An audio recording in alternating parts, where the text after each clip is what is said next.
اور ہمارے بزرگوں نے ہمیں تعلیم دی ہے کہ اللہ تعالیٰ جب 11 مہینے کھلاتا پلاتا ہے اور وہی مولا 1 مہینہ اگر حکم دے تو یہ کس قدر بندے کی ناانصافی ہے کہ اپنے مولا کے حکم کو پیٹ پیچھے ڈالتا ہے اور پھر کھاتا پیتا رہتا ہے۔ کیا اسے اپنے رحمان کی رضا کی اتنی بھی فکر نہیں ہے کہ یہ میرے مولا کی رضا ہے روزہ؟ اسی لیے تو اس مولا نے فرمایا روزہ میرے لیے ہے اور اس کی جزا کچھ نہیں، میں خود بندے کا ہو جاؤں گا۔ الصوم لی وانا اجزا بہ، اور ایک حدیث میں عجزی بھی پڑھا گیا، یعنی روزہ میرے لیے ہے اور میں ہی اس کی جزا ہوں، میں ہی اس کی جزا ہوں۔ مطلب یہ ہے کہ دوسرے اعمال کی جزا میں جنت ہے، محلات ہے، الگ الگ ثواب ہے، لیکن روزے کے متعلق مولا نے فرمایا میں خود ہی اس کی جزا ہوں۔ تجھ سے تجھی کو مانگ کر مانگ لی ساری کائنات، جس کا خدا ہو گیا اس کی ساری کائنات۔ میرے عزیزوں، اللہ تبارک و تعالیٰ اگر کسی بندے کا ہے تو پھر اس کے کیا کہنے۔ اچھا، ایک اور اس میں حکمت یہ ہے، روزہ جو رکھا جاتا ہے یہ بندے اور اللہ کے بیچ کا راز ہے، دوسرے کسی کو پتا نہیں۔ میرا روزہ آپ کو نہیں معلوم، آپ کا روزہ مجھے نہیں معلوم۔ چہرہ دیکھ کر کے کچھ بھی کہا جا سکتا ہے، ہاں چہرہ دیکھ کر کسی کا روزہ پتا چلے گا۔ آپ کل سحری کر کے نیت کر کے روزے سے آئے ہیں، کسی کی پیشانی پہ تو لکھا نہیں ہے کہ یہ روزے دار ہے، آپ نے کہا ہم نے مان لیا، لیکن حقیقت کیا ہے یہ تم جانو گے، اللہ ہی جانے۔ بہت سارے تمہارے پاس موقع ایسے آتے ہیں جب ایک ایک گھونٹ نگل سکتے ہو، وضو کے بیچ میں، غسل کے بیچ میں، جب کوئی نہ دیکھ رہا ہو تب چٹکیاں لے کر اندر ڈال سکتے ہو، کوئی نہ دیکھ رہا ہو۔ لیکن بندے اور مولا کے درمیان کا ایک راز ہے روزہ۔ اسی وجہ سے ایک حدیث میں ملتا ہے قیامت کے دن جب ایمان والوں کو جمع کیا جائے گا اور جن کی بخشش ہو جائے گی تو ان میں ایک جماعت ایسی ہوگی جو جنت کی طرف اڑتے ہوئے جا رہے ہوں گے اور جنت میں پہنچ جائیں گے، کسی کو نظر نہیں آئیں گے، بہت تیزی سے وہ جنت پہنچ چکے ہوں گے۔ باب الریان ایک دروازہ ہے جو صرف روزے داروں کے لیے، جن کے روزے اللہ کی بارگاہ میں پسند آ گئے، وہ دروازہ صرف ان کے لیے، وہاں پہنچ چکے ہوں گے۔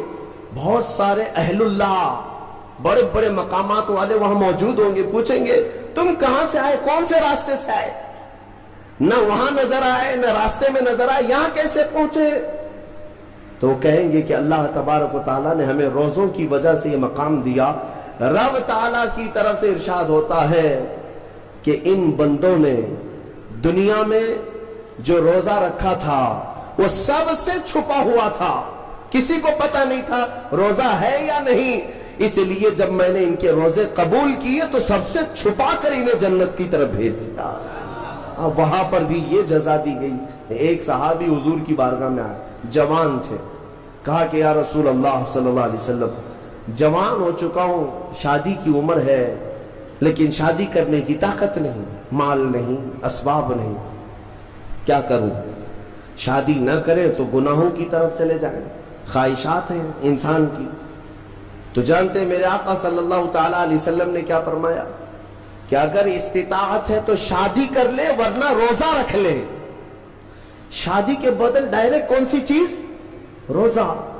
فرمایا اس لیے کہ روزہ تمہاری شہوت کو ختم کرتا ہے، تمہارے اندر صبر قائم کرتا ہے۔ عزیزان گرامی، حدیث پاک کا یہ مفہوم میں آپ کے سامنے رکھ رہا ہوں۔ تربیت میں میرے آقا نے ان نوجوانوں سے کہا جن کی شہوت غالب ہے، جو گناہوں کی طرف زیادہ جا سکتے ہیں، ان کے لیے فرمایا گیا وہ روزہ رکھیں، کنٹرول میں رہیں گے۔ صرف رمضان کا ہی نہیں، سال میں اور بھی دنوں میں روزہ رکھو تاکہ تمہارا نفس قابو میں رہے، کنٹرول میں رہے۔ میں چند مہینے پہلے کچھ نوجوانوں کی کثرت کو دیکھ رہا تھا جو اپنے جسم کو شیڈول بنانے کے لیے، مینٹین کرنے کے لیے ڈائٹ پلان تیار کر رہے تھے۔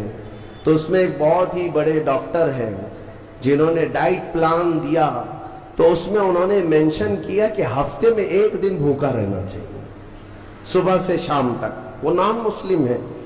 میں نے پوچھا تھا کہ یہ آپ کے ڈائٹ پلان میں کس لیے ہے، تو انہوں نے اس کی سائنٹیفک وجہ بتائی کہ ہفتے بھر میں ہم جو کچھ بھی کھاتے ہیں کچھ ایسی چیزیں جمع ہو جاتی ہیں جن کو پگھلنے کا موقع ہی نہیں ملتا، ہم بار بار کھاتے رہتے ہیں، اس پر چیزیں جمع ہوتی رہتی ہیں۔ ایک دن ہفتے میں اگر اپنے پیٹ کو خالی چھوڑ دیا جائے تو فاسد مادے گل کر کے باہر نکل جائیں گے اور صحت ہمیشہ صحیح رہے گی۔ یہ دنیا کہہ رہی ہے، میرا مولا بغیر حکمت کے کوئی چیز تم پر فرض نہیں فرماتا۔ جس نے ہمارے جسموں کو بنایا، جس نے ہماری روح کو بنایا، وہی زیادہ بہتر جانتا ہے کہ ہمارے حق میں کیا چیز اچھی ہے۔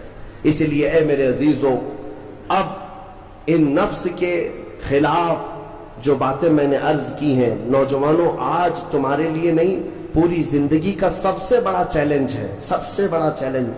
جو اپنے نفس امارہ سے بچ گیا وہ صحیح سلامت دنیا سے چلا گیا، ورنہ موت کے وقت